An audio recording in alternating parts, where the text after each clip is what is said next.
Do jeito que tá. Bradiço. Pode seguir. É, É isso né? aí. Saudações, terráqueos. Estamos de volta agora para o nosso quarto episódio, né, Bela? Quarto episódio de Terráqueos com dois convidados mais que especiais aqui com a gente hoje. Isso, de frente com a gente aqui, duas personalidades da cidade, né? Aqui na minha frente está ele, que é advogado, também vereador Douglas Veríssimo. Seja bem-vindo. Muito obrigado pelo convite. Fico muito feliz pelo convite para participar aqui do episódio Terráqueos. Isso. Muito obrigado. E na minha frente, a gente tem ele, que é escritor e professor Afonso Baião. Oi, estamos aí. Seja muito bem-vindo. Obrigado. Fiquem à vontade, tá? O que queremos saber? Tudo sobre vocês, o dia a dia, o trabalho, né? Os projetos. Vamos conhecer um pouquinho. Você é curvelano, Douglas? Curvelano, nascido e criado lá da Bela Vista. Fui criado ali na Rua Amazonas, na Rua Péricles Pinto, né?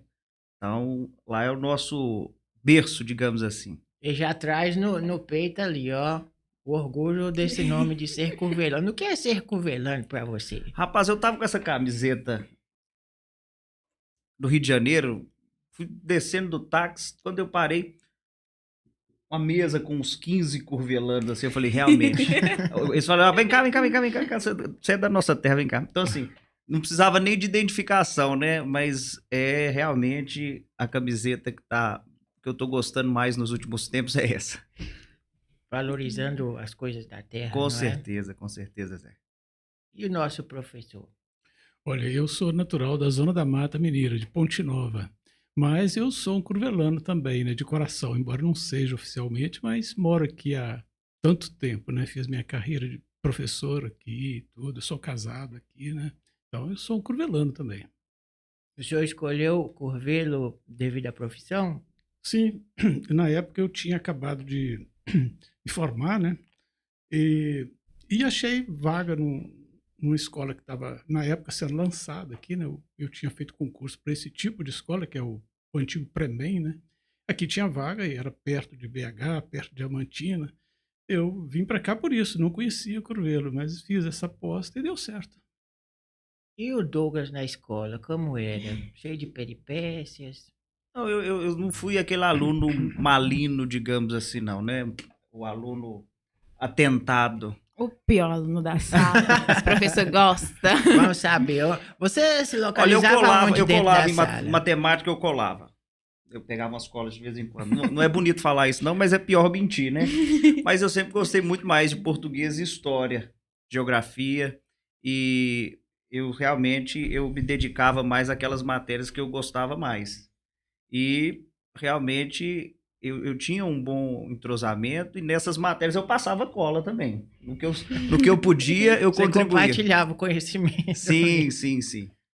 Mas eu sempre fui dedicado, né, na medida do possível, sempre comecei a trabalhar muito cedo, então assim, eu tinha que conciliar os estudos com o trabalho, mas sempre busquei aprimorar os conhecimentos, sempre na medida do possível, eh, sempre buscando o melhor. Na sala você localizava onde? Na região assim mais à frente, a turma do fundão? Eu ficava no meio. No meio, eu também tinha estratégia. Fazia um No intercâmbio. meio. Terceira ou quarta cadeira. Principalmente na fila Nem do tanto cão. ao sol, nem tanto ao É. mar. Nem 8, nem 80. Professor Afonso, quem está ali na zona mediana da sala é um aluno que geralmente é mais comportado ou ele é bipolar? Ele atende a turma do fundo? Geralmente é um futuro tucano, né? Ficar em cima do muro. Porque geralmente o pessoal fala que quem senta na frente é mais concentrado. Embora não seja o caso do Douglas. Esse frustrou Ressalva. essa expectativa aí de tucanato. Graças a Deus. Eu acho o animal muito bonito, sabe? Inclusive lá no sítio de Vinícius tem vários, né? Mas O Vini tá fazendo os bastidores aqui, né? Talvez haja drinks no final, não sabemos, ó. Quem sabe? mas aplicando aquela questão da mediania aristotélica, né? No meio sempre no caminho do meio. Em Mas- médio virtus. Exatamente. Mas realmente o professor falou, eu não sou uma pessoa de ficar em cima do muro, não. Eu sempre tento me posicionar naquilo que eu acredito que esteja alinhado com a minha visão de vida, com aquilo que eu penso, aquilo que eu acredito. E realmente essa ideia do tucanato não é para mim, não, professor. Graças a Deus. Qual foi a sua primeira profissão? Bom, nós estamos completando essa semana aí, dia 1º de maio, 80 anos da CLT, né? Foi até bom você tocar nesse assunto. Eu postei nas redes sociais aí que o meu primeiro trabalho formal foi aos 16 anos. Eu comecei a trabalhar na Associação Profissionalizante do Menor de Belo Horizonte, a ASPROM. Mas antes disso, eu já trabalhava. Comecei a trabalhar com meus 13, 14 anos, como guarda-mirim lá na Unimed. Né? Então, assim, e nunca me prejudicou. Eu acho que começar a trabalhar cedo sempre foi algo que aprimorou, que me trouxe, que me aperfeiçoou enquanto pessoa, enquanto profissional. Acho que nós precisamos colocar a ideia do menor aprendiz, do primeiro emprego, como prioridade. Dar seguimento, caminho e rumo para essa turma aí que está um pouco desantenada da realidade da vida, muito ligada somente no TikTok, no Instagram e nas redes sociais. É preciso ter um segmento maior para as pessoas, principalmente em relação ao primeiro emprego. Eu acredito que o Douglas, nas entrelinhas, acabou de fazer o merchan da Unimed. Cuidar de você, esse é o plano. Não é isso? Eu esqueci que não podia falar o nome da empresa. Não, imagina. Será em breve nosso próximo patrocinador. Ah, Unimed, me note. Pessoal, vamos aproveitar. Então, é importante, é uma ideia interessante, terráqueos. Isso, fala mais. Adotem essa Fica à ideia. vontade. Continua. Fala também, professor, como é que o senhor gostou de estar nessa cadeira e tal? A cadeira é muito confortável, não é? anatômica. O espaço, o que você achou? O espaço aqui é originalíssimo. Isso, fala super, de nós. super criativo, né? Bom, aqui... Então, meio tenso às vezes. Né? Não, mas aqui tá super relax. Você sabe que eu fiquei mais nervoso Por quê? quando eu fiquei sabendo que seria com o Com professor. o professor Afonso, Você vai ter responsabilidade prova muito oral. grande. Redobra o cuidado, redobra a responsabilidade. Mas eu não sou daqueles professores carrascos. Não. Eu sou nota boa sempre. Tá? Tranquilo, né? Tranquilo, O que o senhor faz para manter essa tranquilidade? Eu não faço nada, não. Eu já nasci assim. Já nasceu assim. E é ela que motiva também nos textos, nas criações. Aí, esse é o momento em que a tranquilidade some, né? No momento da criação, você vira outro, né? Vira bicho. Chama a Você fúria. Exatamente. As fúrias ocultas ali desaguam nesses momentos, né? No meio da entrevista pode brotar uma fúria oculta aqui na mesa? Não. Aqui Então não tá bom, vai é só pra brotar. gente saber. Se preparar mesmo. Professor, existe uma preparação, um momento que o senhor fala assim, eu vou escrever, vou redigir. Eu tenho, às vezes... Eu não escrevo de improviso. Eu até tô falando esse negócio de É um fúria, momento- assim, mas... Não, É o momento que você tira pra você, então. assim, eu não tenho esse negócio muito de improviso. Não. Geralmente eu tenho uma ideia, eu anoto, eu tenho um motivo, eu anoto, e vai chegar um momento que eu vou sentar e falar, agora eu vou trabalhar aquela ideia. E eu trabalho, eu não escrevo num momento de inspiração, assim. Eu sento para trabalhar uma ideia que eu já tive e vou trabalhando. Interessante. O senhor faz parte da Academia Corvelana de Letras? Sim, faço parte da academia. Só uma curiosidade, você disse que é de Ponte Nova, professor, e diz que o senhor já recebeu o título de cidadania honorário em Curvelo? Não, nunca recebi, não. Então tá feito o convite para esse ano, eu não tenho mais cota, mas para 2024 vou apresentar o projeto concedendo ao professor o título de cidadania honorário de Curvelo. Pô, cara, fico muito Merecidíssimo. agradecido. Aí, ó, porque- furo de Tá reportagem. vendo? de reportagem. Olha, eu Já vem o corte. fico muito agradecido e feliz porque, afinal de contas, eu sou curvelano, né? Então eu acho De coração. que é uma coisa que vem bem para mim. Cai Então bem já, pra mim. já está formalizado.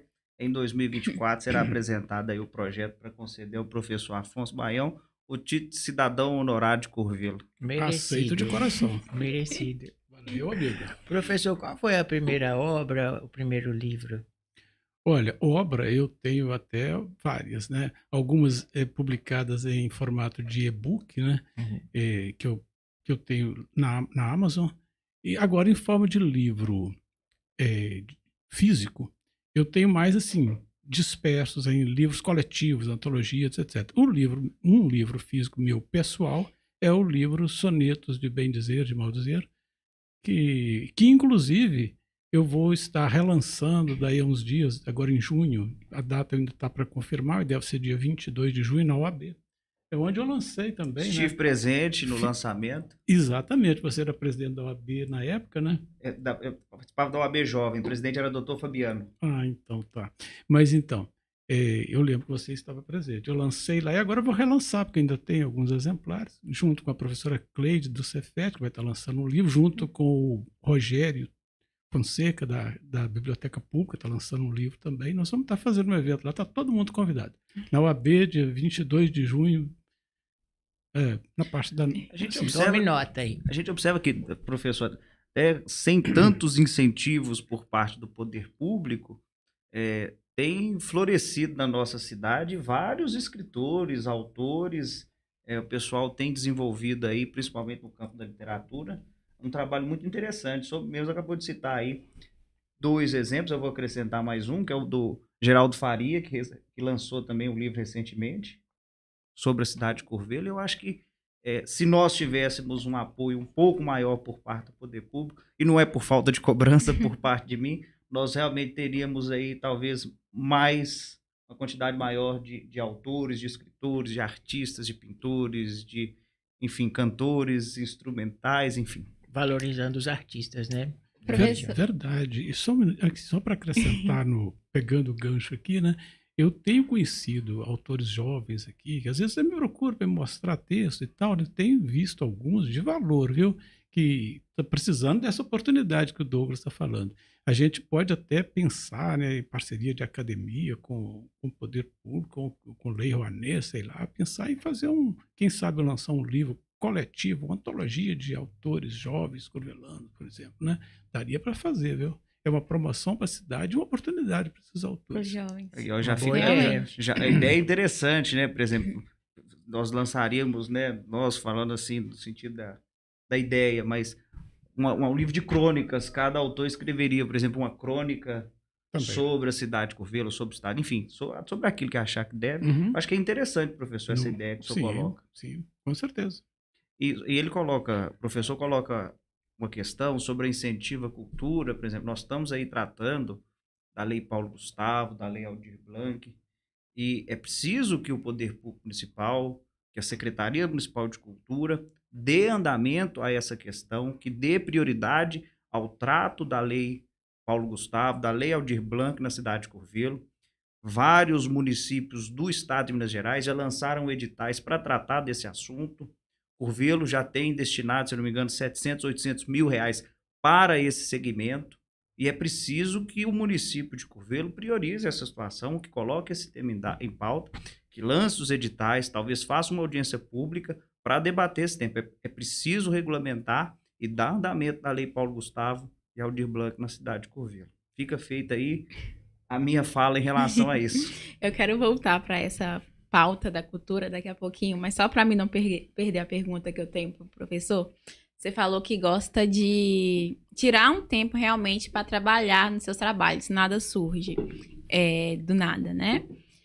E o livro, como é que foi todo o processo criativo que você teve de pensar no livro e botar ele em prática? Pois é, esse livro meu, eu costumo dizer assim, ele é um livro de leitor, porque ele é um livro de poemas em forma de soneto, aquele poeminha de duas de 4 e 2 de 3 estrofes, 3. E então, eu tive a ideia de fazer o soneto, por quê? Porque eu sempre gostei muito de sonetos, talvez pela forma sintética dele, pela forma gráfica dele, a forma do soneto, até visual assim, sempre me atraiu muito. Eu não sei nenhum poema que eu já fiz de cor, mas os que eu sei de cor, eu sei sem ter decorado nunca, são acho que 3 sonetos que eu sei de cor, de autores consagrados. Então, assim, o soneto me chama muito. Então, eu resolvi fazer um livro de sonetos, porque eu li muito soneto, gosto muito de sonetos. E os sonetos todos são uma espécie de resposta a sonetos clássicos de autores da língua portuguesa, como Camões, da língua espanhola também, como Góngora, da língua francesa, como Jacques Prévert, e outros, né? Da língua inglesa, como Shakespeare, não poderia deixar de ser, né? Falando de soneto, Saúde. né? O que o senhor disse? Eu deixo para você pronunciar aí para nós. Eu achei que ele tava dando um espirro suave ali. É Shakespeare, entendi. É Shakespeare. Ah, desculpa. Tem algum soneto que você considera assim o seu favorito? Eu não tenho nenhum poema meu que eu acho favorito. Eu gosto de todos. Os senhor favoritos meus são alguns dos O outros. senhor é assim, fã de Drummond também, né? Nossa, sou demais. Na vida demais. sempre o senhor acha uma pedra no meio do caminho? Não, Como pedra é? no meio do caminho toda hora. Assim, toda hora tem uma. Você dá um chutinho nelas e faz até um gol de repente. É assim mesmo, Ou né, então você Douglas? tira o tampão do dedo? Também. Você pode fazer o gol ou perder o tampão do dedo. Às vezes até as duas coisas, né? Você tem encontrado muitas pedras no seu caminho? Na verdade, eu vivo naquele ditado. Não é só matar um leão por dia, não. Você mata um leão, uma cobra, jiboia, você vai Limpa, ter... cozinha, Depois você resolve que foi separa. bom. Isso é no sentido figurado. Figurado. Ainda mais nesse tema tão polarizado depois da capivara, da filó. No. Então a gente tem que deixar bem claro que, que é no sentido figurado. Figurado. Mas realmente são pedras e mais pedras no caminho e muitos leões que a gente tem que matar por dia para conseguir continuar, seguir o rumo. Você atua também na advocacia, né? Sim, sou Como advogado. você escolheu essa profissão? Vou defender as causas. Bom, eu tinha... já trabalhava no fórum antes mesmo de concluir o ensino médio, né? E eu tinha contato com a área do direito, com advogados, com delegados, com juízes, com promotores. Mas eu tinha vontade mesmo, antes disso, de cursar História na FACIC.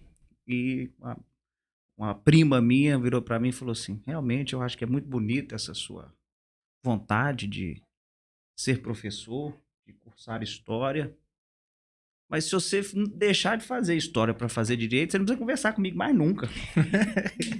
Falou comigo desse jeito. Porque eu falei assim, mas por que você está sendo tão radical dessa maneira? Falou assim, não, porque a vida do professor no Brasil não é fácil.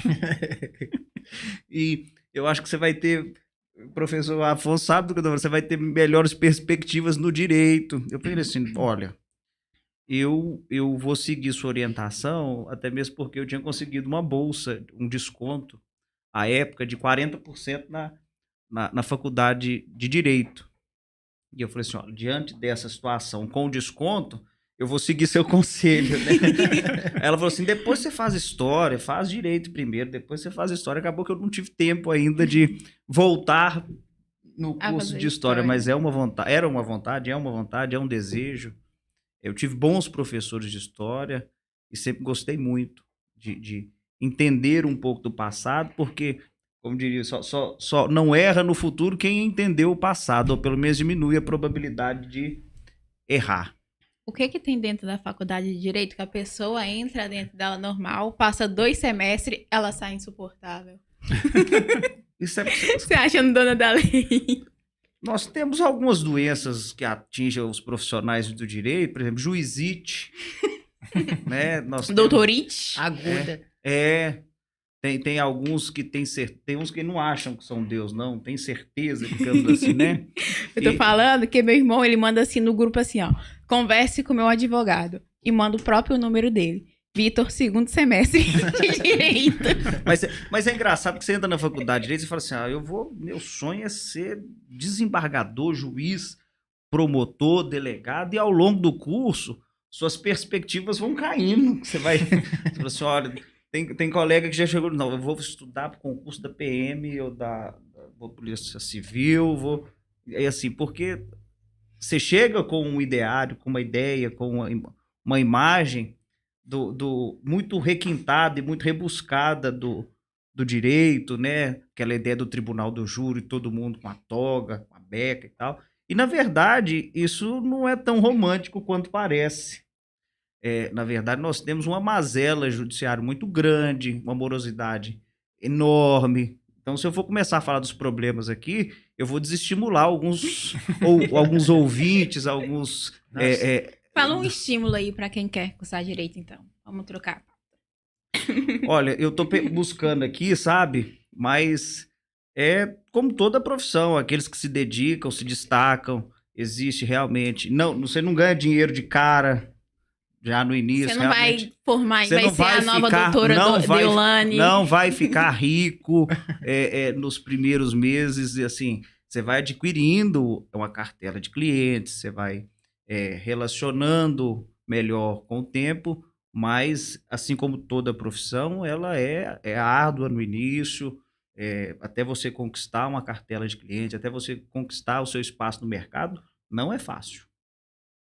Mas, a partir do momento que você se dedica, que você abraça aquela profissão e cuida daquilo, a chance de dar certo é muito grande. Aproveitando o gancho, professor, alguma mensagem para quem tem vontade de realmente ser professor?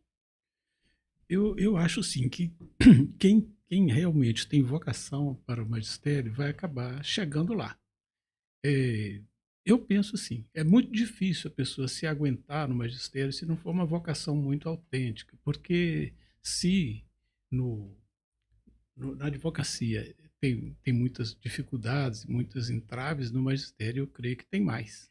33 a mais. Pode multiplicar bastante aí, bastante, inclusive assim, em todos os aspectos, né? Inclusive no financeiro, é uma tristeza o que se paga hoje para professor no Brasil, né? Uma coisa assim absurda. Aqui em Minas, então, está um negócio assim, enquanto o governador se dá 300% de aumento, eu via falar que ele vai dar, está pensando em dar 4% ou 5% aí, depois de longo e tenebroso inverno. Vamos ver. Mas assim, mas quem tem vocação gosta de dar aula, né? Apesar de tudo. Como foi que o senhor descobriu a sua vocação do magistério? Eu acho que eu sempre tive essa vocação. Eu sempre achei bonito duas coisas: escrever e dar aulas. E sempre admirei muito meus professores, sempre quis imitar alguns, aquela coisa, né? Então, eu me lembro até que algumas pessoas falavam assim comigo: rapaz, você é tão inteligente, faz concurso para o Banco do Brasil. O Banco do Brasil, na época, pagava muito bem. Faz concurso para o Banco do Brasil, faz concurso para cá, você vai passar, você é inteligente. Rapaz, a última coisa que eu queria na minha vida é trabalhar num banco, pode pagar o que for. Eu preferia dar aula com todas as dificuldades, porque lá eu gosto da língua portuguesa, eu gosto da poesia. É isso que eu queria trabalhar com os alunos, é isso que eu fiz, nunca tive arrependimento nenhum de ter me dedicado ao magistério. E nas audiências, Douglas, ali, como é que é a atuação? Você tem que trazer o professor de história na hora de defender alguém, uma causa ali, brota a nova vocação que você queria? A audiência é um negócio muito dinâmico. A audiência ela exige atenção a todo momento, você não pode distrair nem um segundo, principalmente nas audiências que nós chamamos de instrução, julgamento, né? Você vai coletar o depoimento das testemunhas, então você invoca todo o seu saber de tudo para que você possa ali obter o melhor resultado em favor do seu cliente. Realmente é um momento que você tem que redobrar os cuidados e aplicar todo o seu conhecimento. Realmente, a audiência é onde, digamos assim, o clímax do direito, na produção da prova, na obtenção, por exemplo, de uma confissão ou de um depoimento favorável à tese do seu cliente. Então, nós temos hoje, na advocacia, uma demanda de profissionais que estejam realmente preparados para realizar audiências, principalmente essas audiências que eu acabei de falar, onde o profissional ele precisa estar de corpo e alma. Então, assim, no dia que eu tenho uma audiência de instrução, eu acho que eu levanto de outra maneira, eu acordo de outro jeito. Porque eu sei que eu tenho que estar pensando e preparados naquilo, para aquele momento, porque, às vezes, um processo que está rolando aí, tramitando há 5, 6 anos, 3 anos, e aquele é o momento de se decidir quem vai ou quem fica, quem ganha e quem perde. Então, assim, é preciso dedicação e realmente, eu falo assim, mas eu acordo no dia que tem audiência com outro humor, com outra visão, mais sério, mais compenetrado. Já aconteceu alguma coisa lá no julgamento que, por exemplo, o cliente falou alguma coisa que você fez, putz, ferrou? Moço, eu ia falar ou alguma situação que você não esperava? Eu ia falar um palavrão que vocês vão achar, mas todo mundo quer na audiência é o seguinte, todo mundo quer te prejudicar. O juiz não quer, promotor não quer, a testemunha não quer e seu cliente não quer. Meu Deus. Né? Então, assim... O que você foi fazer lá? Assim, na verdade, é mais ou menos isso mesmo. Então, assim, por mais que você oriente seu cliente, por mais que você instrua o seu cliente como se portar, qual a postura que ele deve adotar na audiência, qual é a nossa tese, repassa a matéria, como se fosse uma prova, né? Então você vai repassar a matéria, vai conversar com o cliente. Chega no momento, às vezes, o cliente trava, fica nervoso, né? Esquece, né? Mas é normal, não é algo que...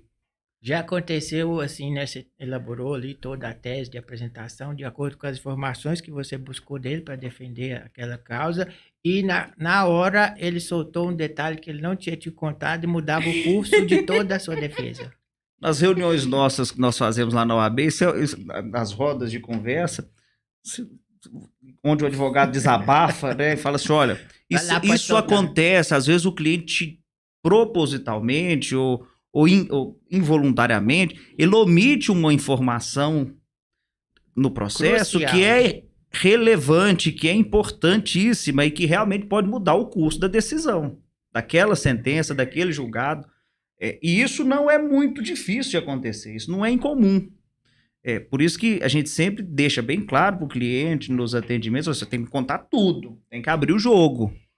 Mas isso que você colocou não é algo que seja difícil e incomum. Esporádico, Não. Às vezes você vê o advogado saindo da audiência com a cara, com a feição fechada, aquele negócio, você pode ter certeza que Aconteceu.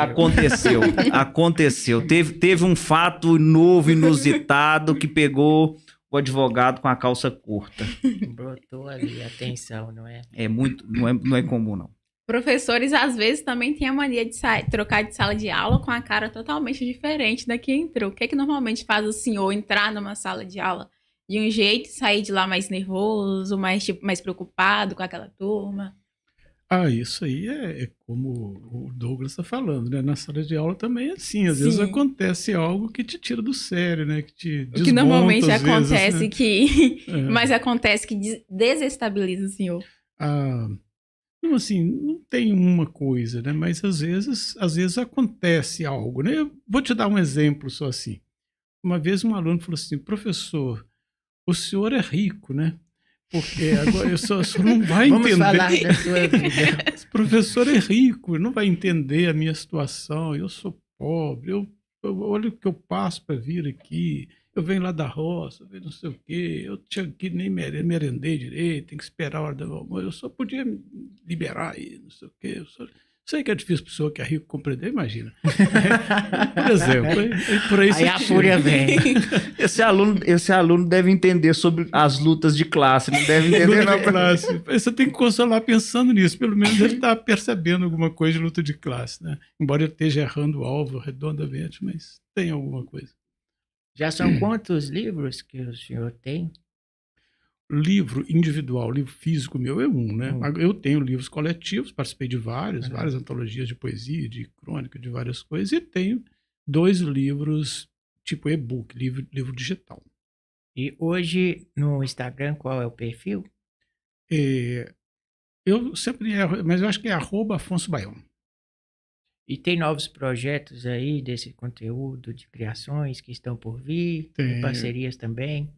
Eu tenho parcerias de música, né, que eu sempre estou fazendo por aí, né?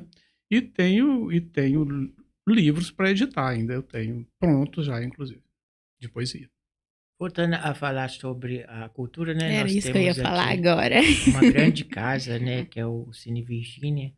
E, assim, da parte de vocês, qual que é a expectativa para aquele espaço, para que ele seja aberto ao público? O que vocês esperariam dele? Olha, o Cine Virgínia é um equipamento que foi desapropriado pelo município, aquele pertencia à iniciativa privada, a um terceiro, e que demanda um valor, que demanda um aporte financeiro muito grande para que seja realizada todas as reformas, alterações estruturais que o equipamento ele necessita. Né? Realmente é inegável a importância histórica e cultural do Cine Virgínia para a cidade de Curvelo.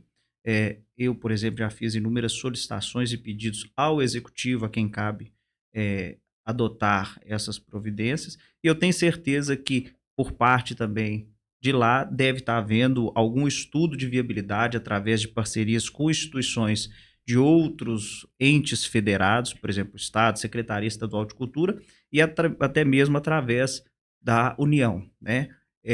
Eu também tenho encaminhado algumas solicitações ao governo federal para que esse equipamento receba um olhar diferenciado, uma atenção melhor por parte dos entes, porque de fato é um equipamento que hoje está subutilizado.